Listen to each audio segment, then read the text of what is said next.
There isn't a sporting league in the world that doesn't try to bend the knee, to kiss the ring, and I mean lovingly, look deep into the ring's eyes, to kiss it when it comes to the left and identity politics. And hockey was the latest. They had a Pride round in the NHL, and before the game they were all getting around in one particular team with rainbow jerseys.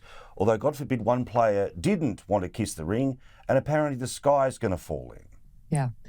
Now, I think it's the Philadelphia Flyers, but I am so bad when it comes to sports, so bear with me. But yeah, so they have a guy who is Russian-born, but came to America years ago, who is Russian Orthodox in his religion, and he did not want to wear the Pride shirt. And may I just stop and say, what the hell are you celebrating when you wear the Pride shirt these days? Because a lot of my LGB friends are not on board with the TQ, blah, blah, blah, blah, blah, everything that happens after. They don't know what they're, like, L, G, and B, we understand that one. We know what they want. Yes, gay rights, okay, a lot of us are in favor of that. But T, thereafter, I don't know what I'm supporting. Am I supporting mutilating children at age 8 because one day they want to wear a dress in the school play? No, I'm not for that. So I get this guy's objection. And even if you are pro-T and everything that comes after, maybe you just don't want to be told you got to wear the jersey. Maybe you're thinking, I just want to play hockey. I don't want to make any political statements. I'm not a joiner. I'm not like that. For whatever reason, the guy says, it's not my thing. I don't want to do it. I want, that's my belief, but you guys do what you want to do. Well, all hell broke loose.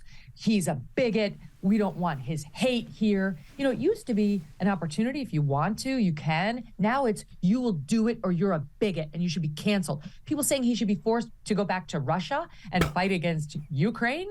Others saying he should be kicked out of the league. He shouldn't have been allowed to play that night. Like, this is America. We're allowed to believe whatever the hell we want to believe. And we don't have to support your cause of the day.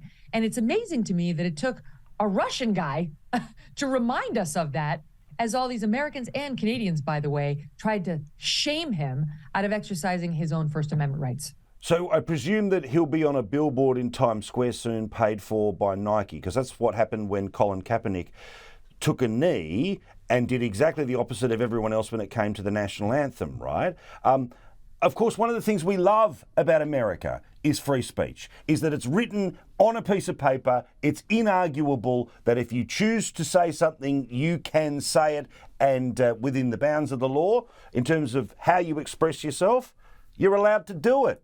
Yeah, it's one of the beauties of our country. It's sort of the bedrock of our Constitution. And I will tell you the one good thing. So the league, thankfully, stood behind him. The coach of the team stood behind him and said, this is actually one of the things he loves about this guy, is he's like always true to himself. So that's very positive. You can query why the league was having this night to begin with, however. They set this poor guy up for failure, and so did everybody else. Why do it? I'm sure there were a lot of other guys there who didn't want to don the jersey either, but didn't actually say anything about it. So the league has got some soul searching to do. But here's the silver lining. That guy's jersey is now sold out. You can't get your hands on one if you try. You better start sewing at home if you want it. So the American people are having the final say on what this guy did, and they still favor free speech, the freedom of expression, the freedom of religion, the freedom to be who you are.